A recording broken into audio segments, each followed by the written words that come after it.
इस science fiction कहानी की शुरुआत में हमें विलियम और हैरी नाम की दो बायोमेडिकल वैज्ञानिक दिखाए जाते हैं जिनके लेबोरेटरी के अंदर एक ऐसे आर्मी ऑफिसर को लाया गया था जो अभी अभी मर चुका होता है। अब यहाँ विलियम रेड्डी के मैनेजमेंट वाली उन्हें बताते हैं कि उन्हें मरे हुए आर्मी ऑफिसर के दिमाग के डेटा को निकालकर एक रोबोट में ट्रांसफ़र करना पड़ेगा। इसीलिए विलियम में रेडी उन सारे प्रोसेस में लग गए थे जिससे कि आर्मी ऑफिसर के दिमाग में से सारी डिटेल निकाली जा सकती हैं। और अब देखते ही देखते उन्होंने एक रोबोटिक बॉडी में उन सारी इन्फॉर्मेशन को ट्रांसफ़र करना स्टार्ट कर दिया था। ये सारा प्रोसेस बहुत ही ज़्यादा क्रिटिकल होता है, इसीलिए हर एक चीज़ बड़ी बारीकी से की जा रही थी। अब कई घंटों तक लगातार कोशिश करने के बाद एडी की टीम ने आर्मी ऑफिसर के दिमाग के सारे डेटा को उस रोबोटिक बॉडी में ट्रांसफ़र कर दिया था। वो सब बैटरी लगाकर उस रोबोट को एक्टिवेट भी करते हैं। लचीली वो रोबोट प्रॉपर्ली अपने आप को हिला भी पा रहा था, जिसका मतलब होता है कि आईडी और विलियम ने एक मरे हुए आदमी को जिंदा कर दिया है। आसिफ उसकी पूरी बॉडी रोबोटिक होगी। जब मिलिट्री ऑफिसर को बताया गया कि तुम्हारी मौत होने के कारण तुम्हें रोबोटिक बॉडी में डाल दिया गया है तो वह बहुत ही ज़्यादा पानी हो जाता है। वो मिलिट्री ऑफिसर जो अब एक रोबोट था वो एकदम से आउट ऑफ कंट्रोल होकर अपने आप को ही तोड़ने लग जाता है, क्योंकि उसे यह बिल्कुल भी एक्सेप्ट नहीं होगा कि वह एक रोबोट की ज़िंदगी जाएगा। इसीलिए विलियम और हैरी उस रोबोट को दिए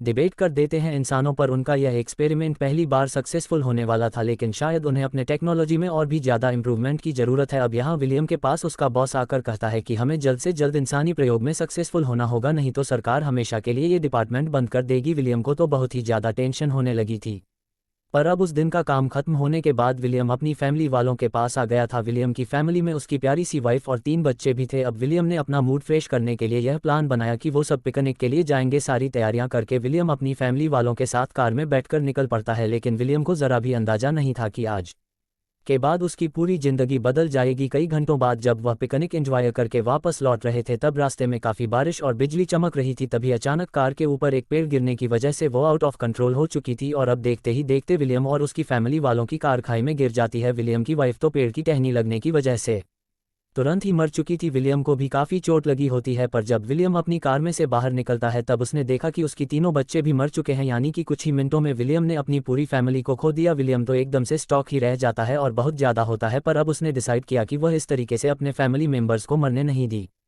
का। इसीलिए विलियम एडी को तुरंत कॉल करता है और उसे अपने पास आने के लिए कहता है। दरअसल विलियम चाहता था कि वह अपने चारों मरे हुए फैमिली मेंबर्स के दिमाग का डेटा कॉपी कर ले, जिससे कि वो उनके रोबोटिक रेलिका बना सकता था। एडी भी जब विलियम के पास आकर ये देखता है तो वह पूरी तरीके से शॉक रह गया था, क्योंकि विलियम की वाइफ और उसके तीनों बच्चे अब मर चुके होते हैं। विलियम जल्द से जल्द एडी को उसकी फैमिली मेंबर्स की दिमाग का डेटा कॉपी करने के लिए कहता है। एडी कुछ समझ नहीं पा रहा था, इसीलिए विलियम के कहने पर वो सारी गीता को कॉपी कर लेता है। विलियम सीधा एडी को लेकर अपनी मरे हुए फैमिली मेंबर्स को लेकर अपनी कंपनी में आ गया था। विलियम ने बताया कि वो इस तरीके से अपनी फैमिली को नहीं जाने देगा, इसीलिए विलियम एडी को बताता है कि वह अपनी फैमिली वालों का दिमाग का डेटा यूज़ करके उनकी रोबोटिक बॉडी तैयार करेगा। हालांकि एडी विलियम को बताता है कि यह पूरी तरीके से इलीगल है, क्योंकि सरकार इंसानों पर अभी तक परमिशन के लिए राजी नहीं हुई है और उनकी टेक्नोलॉजी इतनी एडवांस नहीं है कि वो इस तरीके की एक्सपेरिमेंट को सक्सेसफुल करा सके। लेकिन विलियम के पास कोई और ऑप्शन बचा ही नहीं था, इसीलिए विलियम का चेहरा देखकर एडी इस बात के लिए राजी हो जाता है, पर इन सारे रैप विकास को बनने में कई घंटों का समय लगने वाला था, इसीलिए कंपनी के अंदर ही एक्सपेरिमेंट करना खतरे से खाली नहीं होता। जिसके बाद विलियम और हैरी कंपनी में मौजूद वो सारी इक्विपमेंट्स एक ट्रक में भरकर अपने घर पर लेकर आ जाते हैं।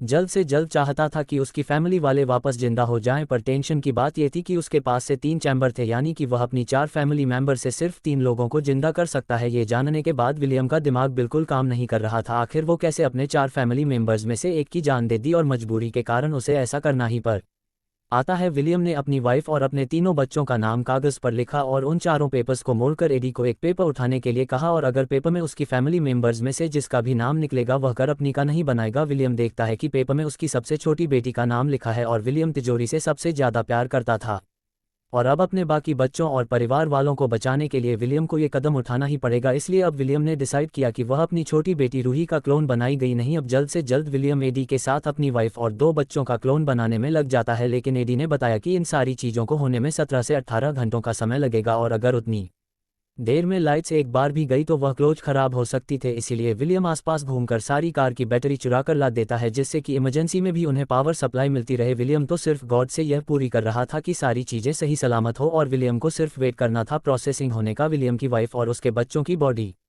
बनना स्टार्ट हो जाते हैं और यह पहली बार था जब भी एक्सपेरिमेंट इन स्थानों पर किया जा रहा है। अब यहाँ विलियम एक दिन के लिए अपनी जॉब पर नहीं आया, तब उसका बॉस पूछने लगा कि विलियम कहाँ पर है। विलियम तो अपने बॉस के मैसेज का रिप्लाई नहीं देता। अब विलियम के बच्चे इतने दिनों से स्कूल नहीं आ रहे थे, इसीलिए उनकी प्रिंसिपल भी विलियम से बात करने की कोशिश करती है, लेकिन विलियम बहाना बना देता है कि उनकी तबीयत खराब है। विलियम ने तो अपनी वाइफ की ऑफिस में भी मेल भेज दिया था कि वह कहीं बाहर गई है और अब यहाँ वो समय आ चुका था जब विलियम की फैमिली के सारी एप्लीकेशन तैयार हो चुके होंगे। एडी विलियम से कहता है कि हमें अब उन्हें निकाल देना चाहिए, लेकिन विलियम बहुत ही ज़्यादा टेंशन में था। उसे डर लग रहा था कि शायद कहीं गड़बड़ न हो जाए, पर एडी विलियम को भरोसा दिलाता है कि ज़्यादा देर तक रेप विकास को चेंबर में रखना अच्छा नहीं था। इसीलिए विली और एडी एक एक करके सारे रेप विकास को बाहर निकाल लेते हैं। सारी चीज़ें नॉर्मल रहे, इसीलिए विलियम ने अपनी वाइफ और दोनों बच्चों की रेलिकस को 3 दिन के लिए बेहोश कर दिया था और अब विलियम इतने समय बाद अपनी वाइफ से मिलने जाता है जो कि अभी भी बेहोश थी। विलियम ने जैसे ही अपनी वाइफ के हाथ पर हाथ रखा तभी विलियम नोटिस करता है कि उसकी वाइफ के अफ्रीका का अंदर मौजूद कुछ सिग्नल्स यहाँ माँ होने लगी हैं। विलियम समझ गया था कि यह कोई सिग्नल्स नहीं बल्कि उनकी फीलिंग्स है, यानी कि इंसानों पर ही एक्सपेरिमेंट पूरी तरीके से कामयाब हो चुका है। विलियम ने अपने मरे हुए फैमिली मेंबर्स की कॉन्शियसनेस और दिमाग की सारी इन्फॉर्मेशन वापस से उनकी बॉडी में रोबोटिक चेंज करके डाल दी थी और यह एक्सपेरिमेंट पहली बार इंसानों पर कामयाब भी हो चुका था। लेकिन अब विलियम ने डिसाइड किया कि वह उनकी दिमाग से कुछ ऐसे पल डिलीट कर देगा जो उसके सामने वालों को पैनिक कर सकते थे, जैसे कि उनके दिमाग से पहले ये हटाना पड़ेगा कि उनका कोई एक्सीडेंट हुआ था और दौर विलियम की छोटी बेटी नहीं रही। यह सब बात भी हटानी पड़ी। विलियम कई दिनों तक अपनी वाइफ और बच्चों के दिमाग में हेर फेर करता ही रहता है और अब हमें पूरे 1 हफ्ते बाद का समय दिखाया जा रहा था जहां पर विलियम अपनी वाइफ और दोनों बच्चों के साथ मौजूद होता है। उन्हें देखने पर ऐसा लग रहा था कि सारी चीज़ें नॉर्मल हो की है। विलियम की वाइफ और उसके दोनों बच्चे एकदम नॉर्मल बिहेव करते हैं क्योंकि उनके दिमाग की सारी यादें अभी भी उनके पास मौजूद थी जो विलियम उन्हें दिखाना चाहता था, यानी कि विलियम को अपनी खोई हुई फैमिली वापस मिल चुकी थी। पर अब विलियम को अपने डिपार्टमेंट का भी प्रोजेक्ट पूरा करना पड़ेगा, नहीं तो उनका डिपार्टमेंट बंद हो सकता था। इसीलिए विलियम ने डिसाइड किया कि वह अपने दिमाग की सारे गीता को कॉपी करके अपना ही क्लोन बनाएगा, जिससे कि उनकी कंपनी का एक्सपेरिमेंट कामयाब हो जाए और विलियम की जॉब भी बच जाए। अब एक दिन विलियम की वाइफ का सर दर्द देने लग जाता है क्योंकि अब उसे अपनी छोटी बेटी जोड़ी के बारे में कुछ याद आने लगी थी, लेकिन विलियम ने अपनी वाइफ को समझाया कि ऐसा बिल्कुल भी नहीं है, ये तुम्हारी यादें हैं,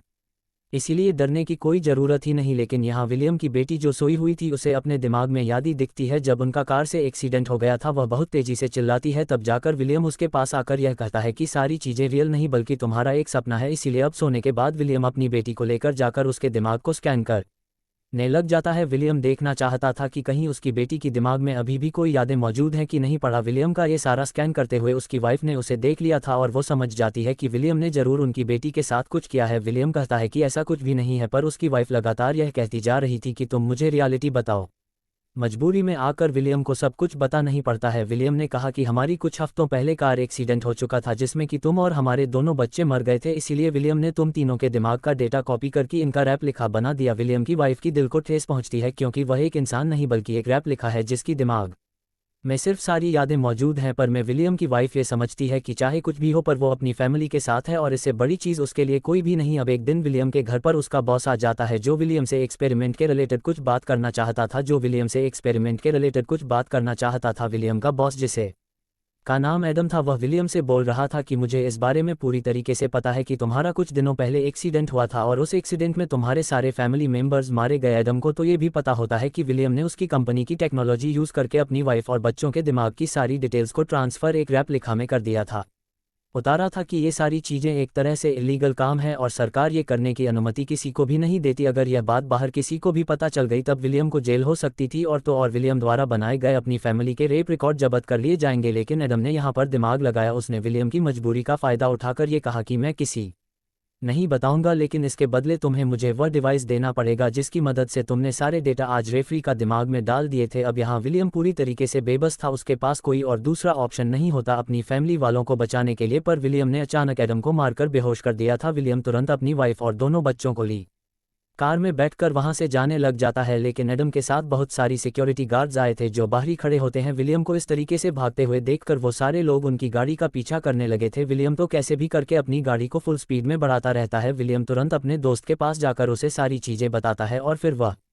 भी को लेकर बोर्ड की तरफ निकल गया था जिसके अंदर बैठकर विलियम एडीए और उसकी फैमिली यहां से निकल सके। पर अफसोस जवान सही समय पर एडम की वो सारे लोग आ गए थे जिन्होंने विलियम की वाइफ और बच्चे और एडी को पकड़ लिया होता है। विलियम तो अकेला 9 में छुपा हुआ था, भला वो इतने सारे लोगों का मुकाबला कैसे कर पाता। एडम के लोग एमडी और विलियम की वाइफ और बच्चों को लेकर अपने साथ चले जाते हैं। अब विलियम के पास कोई और रास्ता नहीं था, इसीलिए वो तुरंत एडम की कंपनी नहीं चला जाता है उससे बात करने के लिए। एडम और उसके लोगों ने तो विलियम की वाइफ और बच्चों के साथ साथ एडी को भी बंदी बना लिया था। अब वह विलियम को धमकी देता है कि अगर तुमने मुझे वह मशीन नहीं दी तब मैं तुम्हारी फैमिली के अफ्रीका के साथ तुम्हारी जिंदा दोस्त को भी खत्म कर दूंगा। विलियम यहाँ पर मजबूर होता है, इसीलिए उसने कह दिया था कि मैं वह मशीन बना कर दे दूंगा। विलियम को थोड़ा सा झटका देने के लिए एडम ने उसके सबसे पुरानी दोस्त एडी को जान से मार दिया था। विलियम यहाँ पर समझ जाता है कि एडम उससे मजाक नहीं कर रहा है, इसीलिए अब बिना देरी किए विलियम उस डिवाइस को बनाने में लग जाए आता है। साथ ही साथ विलियम को एडम से यह बात भी पता चली कि वह ये सारा एक्सपेरिमेंट गवर्नमेंट के कहने पर कर रहे थे। दरअसल मिलिट्री वाले अपने मरे हुए सोल्जर्स के दिमाग की सारी यादों को रैप विकास में डालना चाहती थी, जिससे कि वह कभी न खत्म होने वाली एक पावरफुल टीम बना सके। आप कई घंटों की मेहनत के बाद विलियम ने वो ट्रांसमीटर यानी कि वह डिवाइस बना लिया होता है, यानी कि इस डिवाइस की मदद से किसी भी मरे हुए इंसान के दिमाग के डेटा को किसी भी रोबोटिक या दूसरी बॉडी में ट्रांसफ़र किया जा सकता था। बयान डिवाइस मिलने के बाद भी एडम ये कहता है कि मैं तुम्हारी सामने को फिर भी मार दूंगा, क्योंकि एडम नहीं चाहता था कि विलियम किसी और के लिए भी इसी टाइप की डिवाइस बनाए। एडम तो गोली चलाने जा रहा था, तभी अचानक दरवाजा तोड़कर भी एक रोबोट आ जाता है। ये रोबोट और कोई नहीं बल्कि विलियम का रैली का होता है, जिसके अंदर विलियम ने अपने दिमाग की सारी आदि कॉपी करके डाली थी। विलियम तो इस रोबोट को अपने दिमाग से भी कंट्रोल कर सकता था और इसीलिए विलियम ने इस रोबोट को अपने परिवार की मदद के लिए यहाँ बुलाया था। विलियम ने एक ऐसे टेके जी बनाई थी कि वह अपनी रपटका को अपने ही दिमाग से कमांड दे सकता था। रैप लिखा कि पूरी बॉडी बहुत ही ज़्यादा स्ट्रांग होती है, जिससे कि गोलियों का उसकी पर कुछ असर नहीं हो रहा था। विलियम के क्लोन ने देखते ही देखते एडम के सारे सिक्योरिटी ऑफिसर को मार दिया होता है। उसके सामने तो कोई भी नहीं टिक पाता और अब सारे लोगों को मारने के बाद विलियम की रेफरी ने एडम को भी अधमरा कर दिया था। विलियम अपनी पर बच्चों को वहां से निकालकर गाड़ी के अंदर बिठा देता है, यानी कि वह जल्द से जल्द यहां से निकलना चाहता था। पर विलियम को एक आखिरी काम याद आ गया, इसीलिए वो वापस कंपनी के अंदर आ जाता है। विलियम ने देखा कि उसका बॉस एडम एकदम मरने की हालत में आ चुका है। विलियम ने तो अपने अफ्रीका को उसे न माने का कमांड दे दिया था और अब जाकर विलियम अपने मरती हुई बॉस से एक दिल करता है। विलियम ने एडम से कहा कि मैं तुम्हारे दिमाग की सारी कॉन्शियसनेस कॉपी करके एक व्यक्ति का बना दूंगा और फिर जिंदा होने के बाद तुम बाकी अमीर लोगों के लिए यही मशीन यूज़ करके व्यक्ति का बना सकते हो, जिससे कि तुम्हें बहुत सारे पैसे मिलेंगे। लेकिन तुम्हें मेरी और मेरी इमली के बारे में सब कुछ भूलना होगा, क्योंकि मैं अपनी फैमिली के साथ शांति से रहना चाहता हूं। आप बहुत ज़्यादा सोचने के बाद एडम इस ऑफर के लिए मान जाता है। अब यहाँ विलियम की रैप का खुद ही उससे कह रही थी कि तुमने मुझे बनाया है और मैं इसका एहसान चुकाना चाहता हूं, इसीलिए विलियम के अफ्रीका ने एडम का अफ्रीका बनाने का काम खुद ही ले लिया था। विलियम ये सारी चीज़ें अपनी अफ्रीका के भरोसे छोड़कर वहां से चला जाता है और अब उसके पास अपनी पूरी फैमिली थी। अब यहाँ में कुछ महीनों बाद का सीन दिखाया जाता है, जहां विलियम अपनी फैमिली के साथ काफ़ी मजे कर रहा था। विलियम का सपना था कि वह अपनी फैमिली को लेकर रैली के किनारे एक घर लिए और उसने ऐसा कर भी लिया। साथ ही साथ विलियम ने अपनी छोटी बेटी रूही का भी का बना दिया होता है, जिससे कि अब उनकी पूरी फैमिली भी कंप्लीट हो चुकी थी। वहीं दूसरी तरफ एडम को